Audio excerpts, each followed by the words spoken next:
Obviamente no puedo hablar por otras tecnologías, pero claramente cada vez más tenemos tecnologías que están invadiendo como que la manera o reemplazando la manera en la que estamos acostumbrados a operar. Y varios como que takeaways que tengo. Uno, no resistirnos al cambio. No tenemos por qué resistirnos al cambio. Muchas de estas tecnologías vienen a ayudarnos. Si nos regresamos a 1990, la gente se resistía al Internet. En este episodio de The Talent CEO, tengo el gusto de entrevistar a Bárbara González Briceño, la CEO de Bitso México, la empresa líder de criptomonedas en Latinoamérica. Antes de ser CEO de México, Bárbara fue la CFO global de Bitso, ayudándole a levantar las series A, B y C, y ahora está liderando México, que es el país que representa el 90% de los clientes de la empresa, y también está dedicado mucho a iniciativas de diversidad, equidad y inclusión. Bárbara, hemos escuchado mucho de cómo cripto ha ayudado a democratizar el acceso a servicios financieros, pero ¿qué opinas del rol de cripto en apoyar en temas de diversidad, equidad e inclusión? Muchas gracias, Vera, primero que nada, por la invitación y por el espacio para venir y contar mi historia, platicarles un poco de Bitso y platicarles sobre el ecosistema y lo que estamos haciendo para ayudar a la región. Entonces, muchas gracias por eso.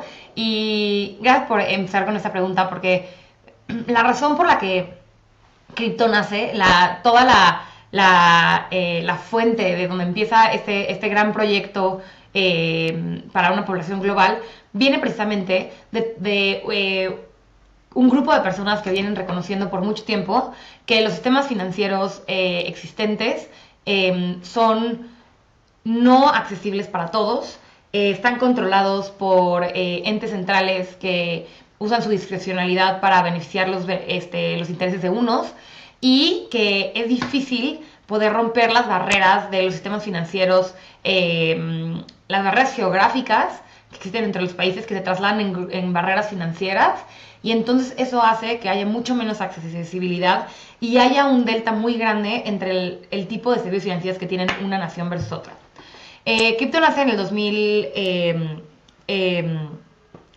justo después, el 2009, justo después de la crisis del 2008, y nace con esta idea de crear este sistema de pagos democrático, ¿no? El primer white paper que se publica es el white paper de Bitcoin, y lo publica alguien con el seudónimo de Satoshi Nakamoto. No sabemos si es una mujer, un hombre, un grupo de personas, que crean este sistema o proponen este sistema donde es para toda la población global y que tiene acceso a internet, y para, para que la gente tenga la tranquilidad de que no hay nadie que pueda venir y interferir con el sistema, que nadie lo puede corromper y que nadie puede afectar la demanda de esta. Entonces, cuando se crea este primer protocolo, que es el de Bitcoin, luego evoluciona y empiezan a crecer y a aparecer muchos distintos protocolos, muchas veces iteraciones que intentan solucionar problemas específicos en nuestro sistema financiero, pero la realidad es que todos son accesibles para todos. Entonces, cuando hablamos de inclusión financiera o diversidad en acceso, la realidad es que si hoy vemos cómo se ve la radiografía de nuestro sistema financiero actual, pues una radiografía muy pobre, una radiografía donde solo en México apenas el 40% de la población adulta está bancarizada, y de ese 40% mucha está subbancarizada, y muchas veces hay muchísimos problemas para que la gente pueda acceder a servicios básicos de crédito, a servicios básicos de manejo de su dinero, a servicios de inversión, ¿no? Entonces, todas estas barreras hacen que la gente no pueda contar con soluciones que les hagan la vida más fácil en el sistema, en términos financieros, y ellos entonces tienen que tener el dinero bajo el colchón, literal. Muchas veces por eso México es un país tan dependiente del efectivo, ¿no? Porque contienes el 60% de la población que no puede acceder al sistema financiero, entonces muchísima gente depende del efectivo. Entonces, hoy en día, cripto ofrece un sistema financiero que conecta a todo el mundo, que empezamos a recrear mucho lo que otras industrias han logrado de esta globalización, donde mandar un mensaje de aquí a Australia es inmediato, mandar una foto de aquí a Polonia es inmediato, pero ¿por qué no mandar dinero? Y entonces con cripto empezamos a ver cómo se crean habilitamos esos corredores y empezamos a mover dinero alrededor del mundo de forma inmediata y de forma muy barata. Entonces, dándole acceso a gente que tal vez antes nunca había tenido acceso a un corredor internacional, dándole acceso a alguien que tal vez nunca había tenido manera de digitalizar su economía. Y poco a poco vamos viendo cómo el mundo va avanzando y va integrando este dinero digital a la economía real. Y entonces poco a poco vemos cómo hay países donde ya puedes pagar en los establecimientos en la denominación que uno quiera, ¿no? O puedes hacer diferentes cosas. Entonces nosotros lo que estamos intentando hacer es hacer cripto útil para poder realmente llevar estas soluciones, estos productos a el grueso de la población. Y también estamos platicando anteriormente que cripto de cierta manera y en ciertos países está apoyando a segmentos de la población que no tenían acceso y no podían tener acceso a servicios financieros a tener sus propias cuentas, ¿correcto? Sí, totalmente. Y para muestras falta un botón, ¿no? Si vemos, por ejemplo, Argentina. Argentina es un país donde tiene muchísimas barreras, ¿no? Tenemos el control de capital, tenemos que la gente no puede ahorrar en dólares, ¿no? Existe la devaluación de la moneda y a través de cripto, por ejemplo, le estamos dando soluciones a nuestros usuarios que están en ese país para que puedan ahorrar en distintos clases de activos. Uno de ellos siendo dólares. Y entonces no nada más eso, sino que pueden ganar rendimientos en dólares. Entonces la realidad es que sí proponemos alternativas que ayudan a una población como que a poder tener acceso a algo que en su realidad es imposible. Y este no es un ejemplo que se vaya tan lejos. Hoy aquí en México, si yo quiero ir y abrir una cuenta en dólares con persona física, yo no lo puedo hacer de forma fácil. Entonces al final del día, aquí con una aplicación con con un par de clics en la sala de mi casa, puedo empezar a ahorrar en dólares también en México, y también en Colombia, y también en Brasil. Y entonces empezamos a acercar estas soluciones que parecen a veces muy simples o muy básicas, pero son soluciones que no necesariamente la gente tiene acceso a, y entonces empezamos a crear como que mucho más integración entre el sistema financiero y las personas, y también entre las naciones. Excelente. Y cuéntenos, ¿cuál ha sido tu mejor estrategia para explotar la tecnología, incluyendo cripto, incluyendo otras herramientas, para encontrar, desarrollar, retener y gestionar el mejor talento? Muy buena pregunta. Eh, Nosotros en 2020, cuando sucede la pandemia, éramos una compañía 99% presencial, donde todo, como cualquier otra compañía, íbamos todos los días a la oficina. Y la realidad es que ya teníamos un par de personas que operaban de forma remota. Y cuando nos fuimos al 100% de la compañía remoto porque no nos quedó alternativa, nos dimos cuenta de cómo si apalancamos la tecnología podíamos lograr eficiencias en la manera en la que el equipo interactuaba que podían ayudar a que fuéramos mucho más productivos. Y un ejemplo muy simple es, por ejemplo, si están 2 personas de forma remota y 7 personas en una sala de juntas, la comunicación se rompe bastante. Entonces se vuelve muy ineficiente tener juntas híbridas. O si de repente hay gente que pasa por el pasillo y de repente interactúa ideas, pues ya no hay necesidad de documentarlas y de comentarlas con un grupo mucho más amplio. Entonces la comunicación y los procesos se rompían. Entonces, en el momento en que vimos eso, tomamos la decisión de irnos 100% remota. Fue una decisión muy valiente al momento porque había muy pocas compañías que estaban tomando decisiones de esta naturaleza y reconocimos que iba a ser algo nuevo, algo difícil, pero iba a traer muchísimas ventajas, ¿no? 3 años después, hoy te puedo decir que es la decisión más correcta que hemos tomado porque tenemos la oportunidad de retener y de adquirir talento en diferentes partes del mundo. Hoy en día Bitso tiene representación de 35 nacionalidades, donde el talento es completamente diverso, donde la forma de pensar es distinta, el background, la religión, las preferencias sexuales, la experiencia, la edad. Entonces traes esa diversidad a la mesa y entonces haces mucho más enriquecedora a tu talento, mucho más enriquecedor tu talento y nos apalancamos mucho de plataformas tecnológicas que nos permiten hacer que estas personas que están en 35 países se sientan como que están en la misma oficina. Y obviamente hay retos y obviamente no todo es perfecto y obviamente nos ha costado algunas cosas, hemos tenido que batallar con algunas cosas para que realmente funcionen, pero la realidad es que net el impacto ha sido súper positivo y lo que sí vemos es que la gente aprecia mucho que nos estemos adaptando a la realidad de cómo está avanzando el mundo. Al final del día, hoy en día, el talento más cotizado es el talento que pone sus propios términos para estar empleado. Y quieren libertad, quieren poder viajar, quieren ser nómadas digitales, quieren poder atender a sus hijos, quieren poder tener muchas facilidades y flexibilidad. Y entonces, la verdad es que estas facilidades lo que les permiten es poder vivir su rol en la empresa como ellos quieran, es como un traje a la medida, y los hace ser más comprometidos, más productivos, y eso nos da mucho más valor a nosotros. Una parte importante de lo que esto ha logrado también, y sabes que me importa este tema, pero por ejemplo, no sabes el impacto que ha tenido en los padres que trabajan, el poder trabajar y desde casa y definir para ellos cómo van a trabajar.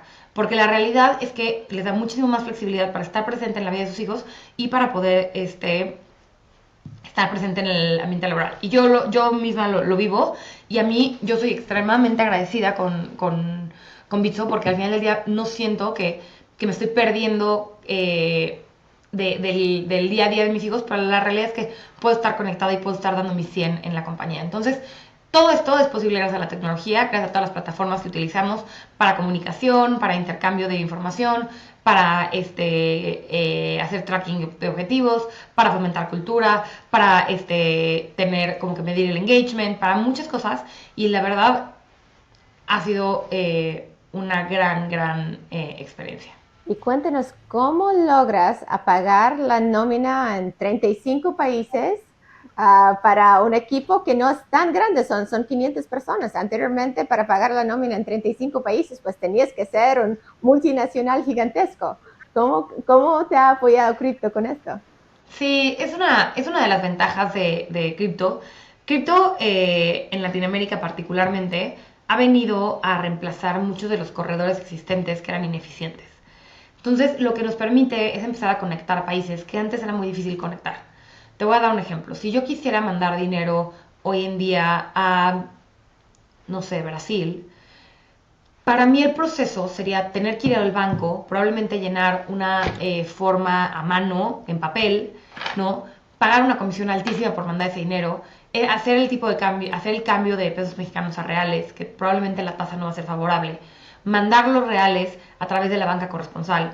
Estos reales llegarían probablemente entre 5 y 7 días tarde, y entre los cuales ya voy tarde para poder, como que si quisiera pagarle a un empleado de esa manera, eh, pueden llegar tarde, no tengo certeza de dónde está el flujo, el costo es muy alto, y entonces hay muchísimas fricciones. Entonces, obviamente, si quisiera escalar ese proceso para 500 personas sería imposible.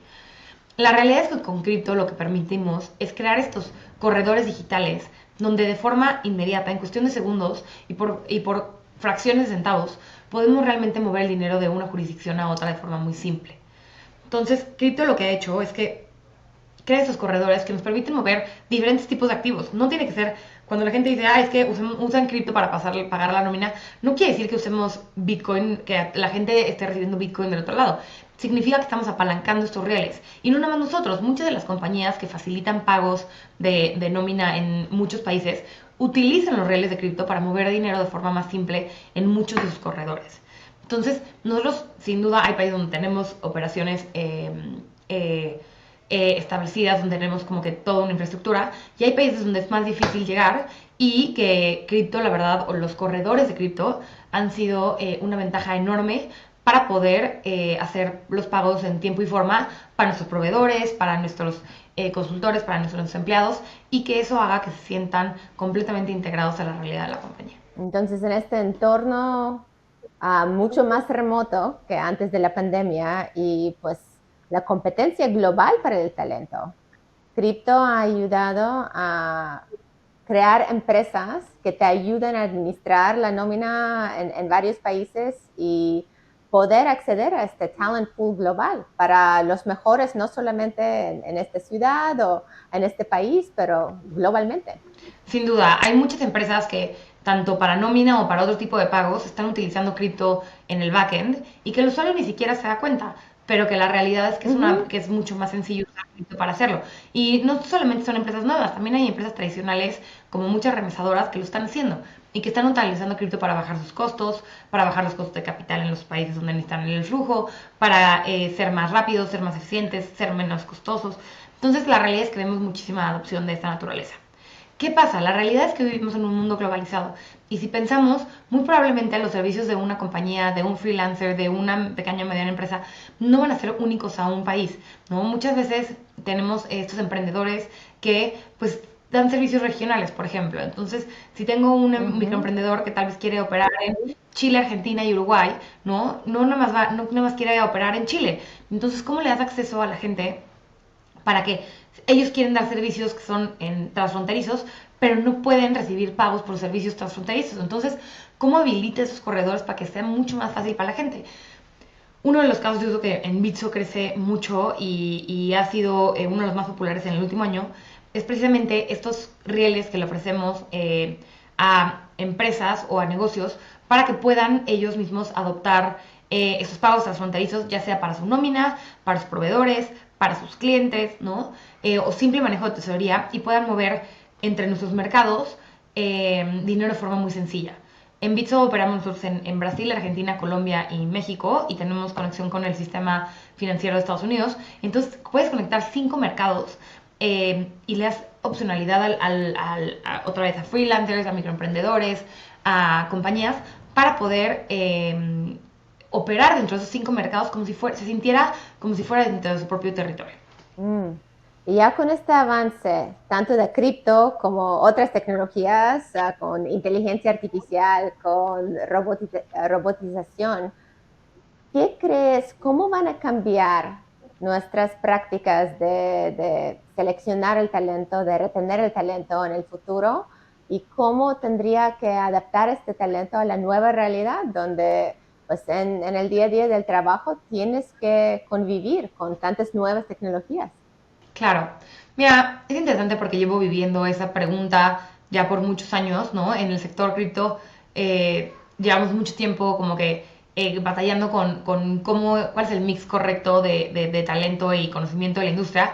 Obviamente no puedo hablar por otras tecnologías, pero claramente cada vez más tenemos tecnologías que están invadiendo como que la manera o reemplazando la manera en la que estamos acostumbrados a operar. Y varios como que takeaways que tengo. Uno, no resistirnos al cambio, no tenemos por qué resistirnos al cambio. Muchas de estas tecnologías vienen a ayudarnos. Si nos regresamos a 1990, la gente se resistía al Internet. Hay entrevistas, hay periódicos, hay revistas que decían como el Internet es solo para pornografía, como ¿quién va a usar el Internet? Ya tenemos el radio, ya tenemos la tele, ya tenemos el periódico, ¿para qué queremos el Internet? Y hoy en día todos usamos el Internet. Entonces, como que no resistirse a la tecnología y a los avances es bien importante y saberlos adoptar de forma temprana para poder acomodarlos y ver cómo podemos apalancarnos para poder usar. Ese es un punto de vista de la compañía. Ahora, desde un punto de vista de talento. La realidad es que estas tecnologías nacientes, no existen los expertos en estas tecnologías nacientes. Y más porque estas tecnologías nacientes van evolucionando. Si yo te dijera cuántas veces la gente me ha dicho, es que yo soy experta en cripto, ¿no?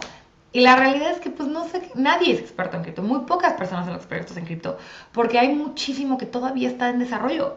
Y es mantenerse al día a día y es poder estar empapado de todo lo que sucede allá afuera, pero es un proceso evolutivo, ¿no? Y como que poder ir evolucionando conforme evoluciona la tecnología es bien importante, pero la realidad es que no hay expertos. Ahora, ¿necesitas un experto para que puedas trabajar en una industria? Pues tal vez no.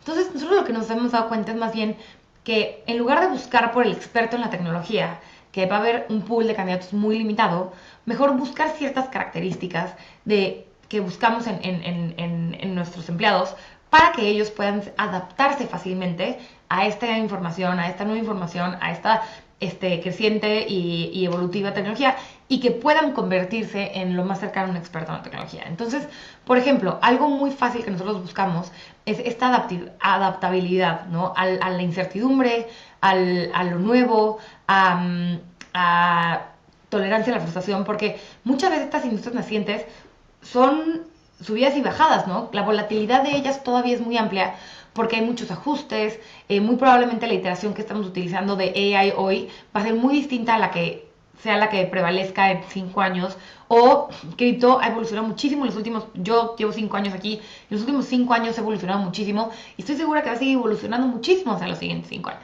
Entonces, ¿cuáles son las características de la gente que necesitamos para que puedan ser partícipes de esto sin tener que exigirles que sean expertos en la tecnología per se? Eso es muy importante. Entonces hablaste de estas competencias de 1, adaptabilidad, 2, resiliencia. No sé si había algunos otros que están buscando. Mira, apetito por lo desconocido también, ¿no? Como que un poquito,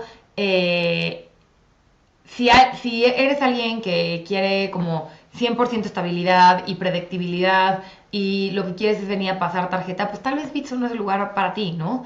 Necesitamos gente que como que no le tenga miedo a lo desconocido, miedo a innovar y a ver más allá de lo que existe, ¿no? Gente que como que tenga como que mucha capacidad de aprender y de aprender muy rápido, porque el mundo cambia tan rápido que no podemos darnos el lujo de tener curvas de aprendizaje de 6 meses, ¿no? Como que tiene que ser alguien que en 3 semanas ya está on board.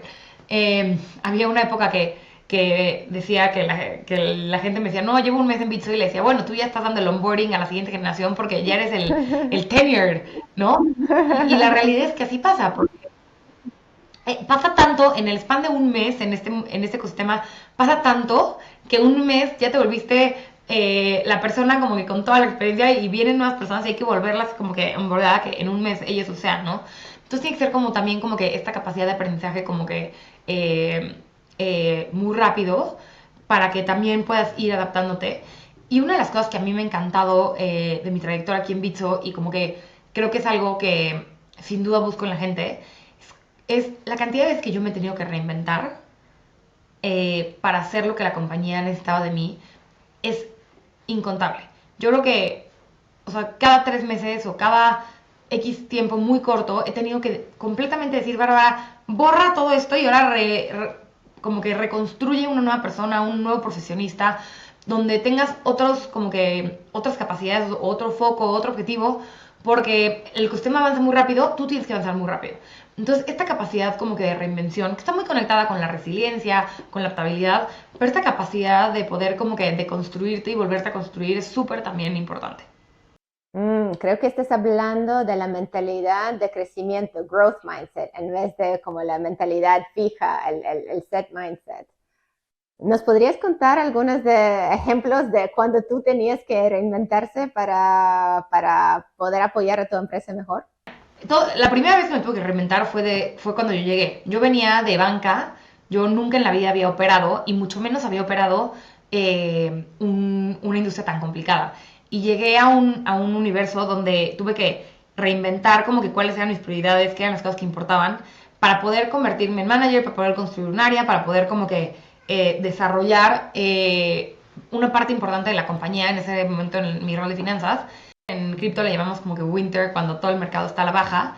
Deep winter, teníamos amenazas como externas, como que la presión regulatoria porque todavía no teníamos la licencia que queríamos sacar. Teníamos como que muchas diferentes, teníamos una startup muy joven, entonces teníamos también temas de flujo de caja. Entonces estábamos viendo como todas las presiones y como que yo tuve que hacer como que dos cosas al mismo tiempo. Uno, como que crear una organización donde fomentábamos como que el cuidado por los recursos que había, donde habían venido de un upmarket, entonces habían venido de periodos de abundancia y de repente llegar y decirles como, esto se acabó, esto cambió, y ponerte como que la cachucha del policía malo y decir, no más, pero al mismo tiempo decir, ¿cómo hacemos que la compañía sobreviva? ¿Cómo hacemos que tenga suficientes recursos? ¿Cómo hacemos que consigamos las licencias? ¿Cómo? Etcétera. Entonces, eso fue un periodo de muy retador, pero enriquecedor para mí como profesionalmente. Luego, de repente, llega COVID y nunca en la vida, yo creo que todos los que operamos empresas, nunca habíamos vivido algo, una pandemia global, claramente. Entonces, ¿cómo operas una empresa que ahora es remota? Que ahora no, hay tanta incertidumbre, mucho más de la que existía, sino que ahora no sabemos si el mundo se va a acabar en 3 meses, no sabemos si la compañía va a poder seguir, no sabemos qué está pasando con los incentivos que están dando los gobiernos. Entonces, tenemos que ahora acumular, guardar, pero al mismo tiempo mantener a la gente motivada desde lejos, cómo creas esos bonds. Entonces, tuve que reinventar completamente un nuevo set of skill sets para poder convertirme en un líder que la empresa requería de mí en ese momento y poder ayudar a que la compañía como que saliera a flote. Luego llega el upmarket del 2021 y la compañía crece 10x de la noche a la mañana y los skills que yo venía desarrollando pues ya no eran relevantes, ¿no? Ahora tenía que ser, ¿cómo era yo un CFO que empujaba a que pudiéramos como que realmente tener la infraestructura suficiente para crecer, siempre y cuando como que pudiéramos como que mantener los controles, pero que la gente se sintiera empoderada de poder crecer de forma rápida y fomentar toma de decisiones con información limitada y poder ajustarse a esta como que creciente demanda. Entonces tuve que volver completamente a reinventarme, ¿no? Y por último, el año pasado, pues cambié de rol de ser la encargada de un equipo de finanzas donde como que todo era como que muy claro, dominaba perfectamente mis responsabilidades, sabía perfectamente qué era lo que tenía que hacer, a un rol de liderazgo muy distinto donde estoy involucrada en la operación de principio a fin, donde me siento que estoy en la trinchera y donde mi rol es ayudar a que los equipos puedan realmente hacer su trabajo ya de una forma mucho más generalizada, ya no específica en el área de finanzas. Entonces tuve que aprender tanto, o sea, tantísimo, he aprendido muchísimo, ha sido súper enriquecedor el proceso y estoy cerca de muchas cosas que antes ni siquiera veía, ¿no? Y entonces hoy me doy cuenta todas las cosas que me estaba perdiendo en el otro rol y tengo una visibilidad mucho más amplia. Entonces también me tuve que volver a reinventar. Entonces ha sido súper gratificante y ahorita mencioné 4, pero la realidad es que ha habido muchos más pequeños en el camino y eso me ha hecho mucho mejor persona, mucho mejor profesionista, mucho mejor líder y me siento muy orgullosa de haber tenido como que tanto la resiliencia como esa adaptabilidad para poder entrar al capullo, como que disolverme nacido y salir del otro lado volando, ¿no? Ay, súper, muchas gracias por compartir. Allá por el background escucho que se te olvidó alguna otra transformación, porque hace 3 años viene el COVID, viene el Deep Winter y también viene tu primer bebé. Es correcto. ¿Cómo es convertirse en ser mamá te ha cambiado?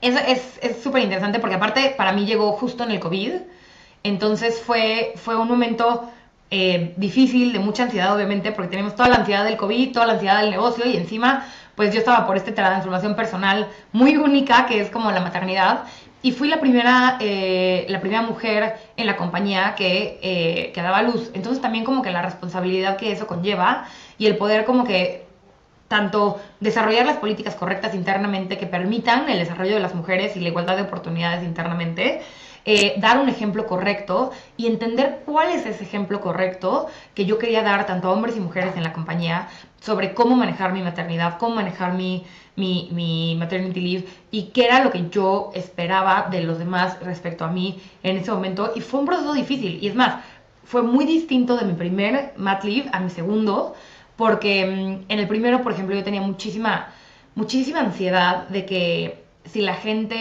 si yo necesitaba, por ejemplo, trabajar y hacía algo, que la gente lo fuera a tomar como un mal ejemplo y entonces que pensaran que si ellos eventualmente se convertían en padres, iban a tener que seguir mi ejemplo. Entonces tenía mucho miedo de eso, pero al mismo tiempo, pues, o sea, cuando una mujer está pasando por el posparto, pues es un momento muy vulnerable y para mí, yo lo que necesitaba era sentirme intelectualmente retada. Entonces, para mi salud mental, yo necesitaba sentirme en contacto con mi trabajo.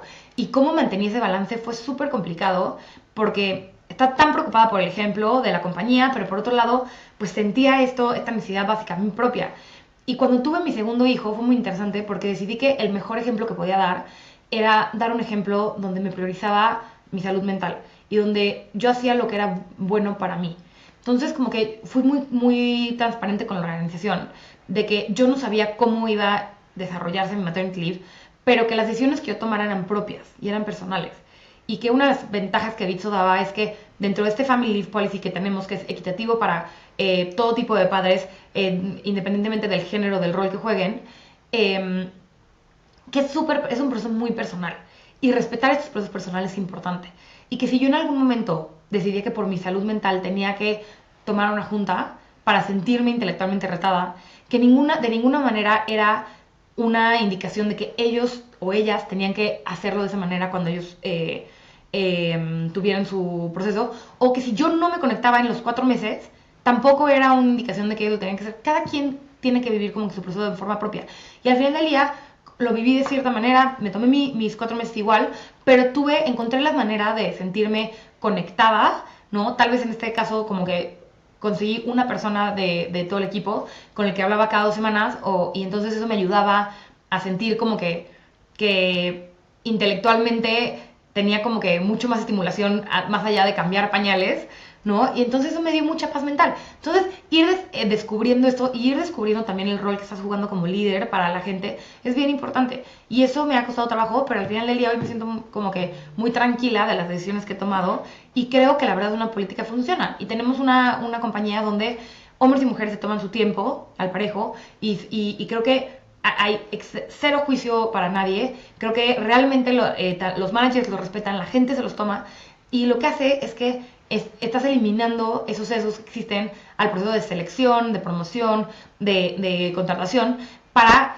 favorecer un género sobre otro, porque como ya todo el mundo sabe que todo el mundo se puede ir y que es respetado y que es aceptado y que es aplaudido, entonces realmente hemos estado mejorando mucho más nuestra representación de género en los diferentes niveles y hoy en día tenemos una representación mucho más sana de niveles senior hasta niveles junior de la que teníamos hace unos años antes de que tuviéramos esta política.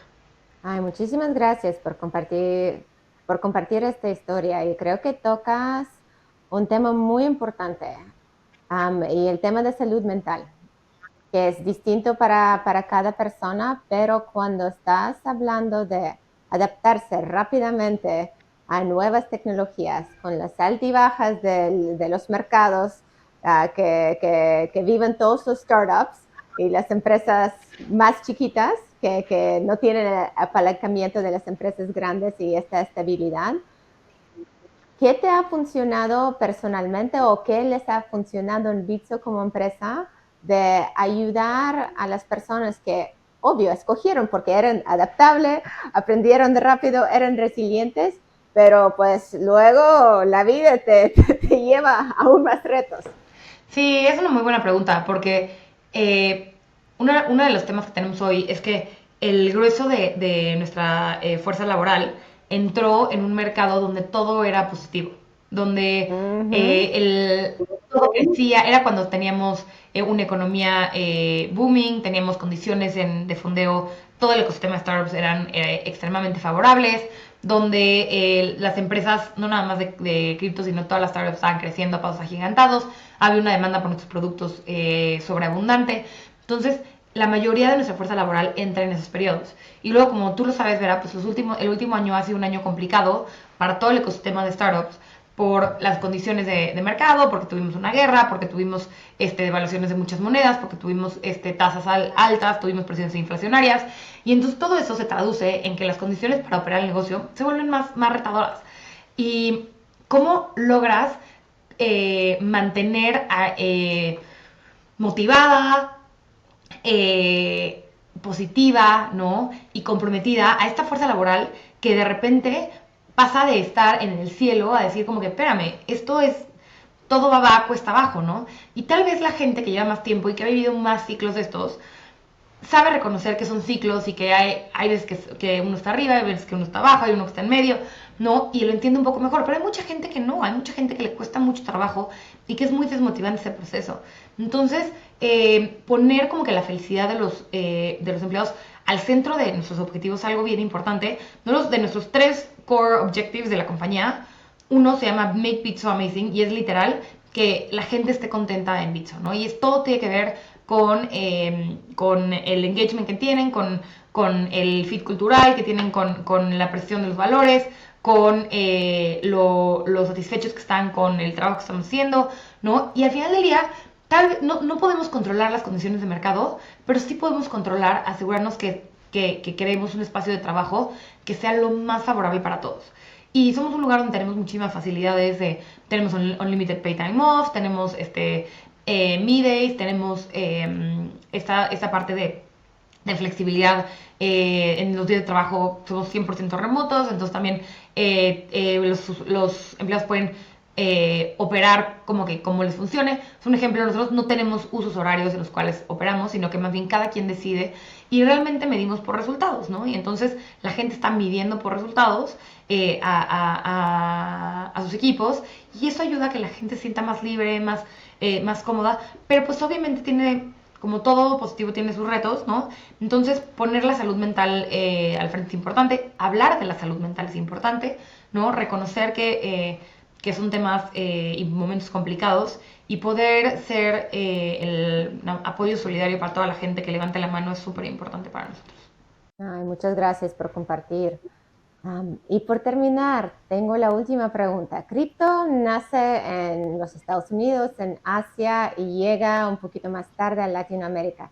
Sin embargo, ¿qué innovaciones hemos visto en la adaptación de cripto o qué hemos descubierto de cómo se puede estar utilizada que nos da como la certeza de que la innovación sí está ocurriendo en México, en Latinoamérica y se puede viajar por todo el resto del mundo? Sí, es interesante porque, digo, no sabemos dónde nace, porque otra vez no sabemos de dónde viene este Sí. grupo de personas, que publica el white paper, pero lo que sí sabemos es que hay las primeras jurisdicciones donde lo empiezan a adoptar y donde crece mucho, pues son partes del mundo muy desarrollados, donde tienen sistemas financieros bastante eficientes. ¿Qué pasa? Latinoamérica es un lugar donde hay mucho rezago en tema de desarrollo y de innovación en el sistema financiero. Hay países que están más avanzados que otros. Vemos hoy, por ejemplo, Brasil con la integración de PIX, como que lo exitoso que ha sido. Pero la realidad es que hay muchos países que están muy, muy atrás y que necesitan mucho camino que recorrer para siquiera llegar al punto donde está un sistema financiero como el de Estados Unidos. Cripto en Latinoamérica particularmente viene y resuelve muchos de las fricciones existentes para conectar a toda la región. Entonces, muchas veces lo que estamos viendo es que los casos especulativos y los casos no necesariamente de uso tangible sí son muy populares en otras regiones del mundo, pero por ejemplo, pagos entre personas o entre compañías, pues tal vez en Estados Unidos no es algo tan necesario, entonces es algo que no tiene muchísima adopción y es algo donde no hay muchísima innovación, porque el sistema es tan eficiente que la realidad es que no necesitan una alternativa necesariamente. En Latinoamérica lo que estamos viendo es que esa necesidad y hambre de alternativas han creado que empresas como nosotros o como otras estén desarrollando como que innovación para realmente como que hacer reemplazos a estos servicios y productos que son subóptimos y está sucediendo. Y hoy en día nosotros estamos viendo, ya mencionaba hace rato los pagos para negocios, pero la realidad es que sí estamos viendo cómo nuestros usuarios, tanto retail como institucionales, están adoptando muchas de las facilidades que hemos construido porque sí son mucho mejores y mucho más eficientes que los que tienen acceso en el mercado local y que eventualmente en el mundo van a irse adaptando de forma más natural, pero que no tienen la misma prisa que tenemos nosotros en Latinoamérica. Entonces, hay mucha innovación en el sector de cripto, sobre todo en los casos de uso que están sucediendo en la TAM. Vemos como jugadores europeos, americanos, están viniendo a la región a poder hacer esos casos de uso que no pueden hacer en sus mercados y lo están viviendo acá. Entonces yo creo que Latinoamérica como que todavía va a ser pionera mucho en este sentido, en hacer cripto útil y es donde vamos a poder ver un impacto muy natural y ya lo estamos viendo, ¿no? De jugadores que están siendo completamente disruptivos e innovadores para poder ofrecerle a la población soluciones que sean mucho más accesibles, mucho más asequibles y mucho más eficientes para que manejen su dinero. Muchísimas gracias por compartir tus aprendizajes sobre el talento, sobre cómo cripto nos está haciendo una mejor sociedad, más diversa, más equitativa. ¿Dónde podemos encontrar más información de ti, Bárbara, más información de Bitso? De mí no estoy segura porque soy una persona bastante privada, entonces no estoy mucho en las redes sociales y así, tanto en nuestra página bitso.com como en nuestro Twitter @bitso, estamos en Instagram y ahora en Threads en @bitso también. Y bueno, mi recomendación es que se metan a su App Store, ya sea de Google o de Apple, bajen Bitso, prueben con 100 pesos qué es lo que esta tecnología tiene que ofrecer y no hay mejor manera que empezar a aprender que accionando. Entonces, es muy fácil y bueno, cualquier comentario, ahí por favor no duden en contactarnos a través de estas redes. Y muchas gracias, Vera, otra vez por el espacio. Es un honor para mí haber estado aquí y bueno, gracias a todos por escuchar. Muchas gracias, Bárbara. ¿Tienes alguna experiencia relacionada con este episodio que quieras compartir? ¿Quieres que hagamos alguna pregunta concreta en próximos episodios? Deja tus comentarios abajo. Gracias por tus ideas.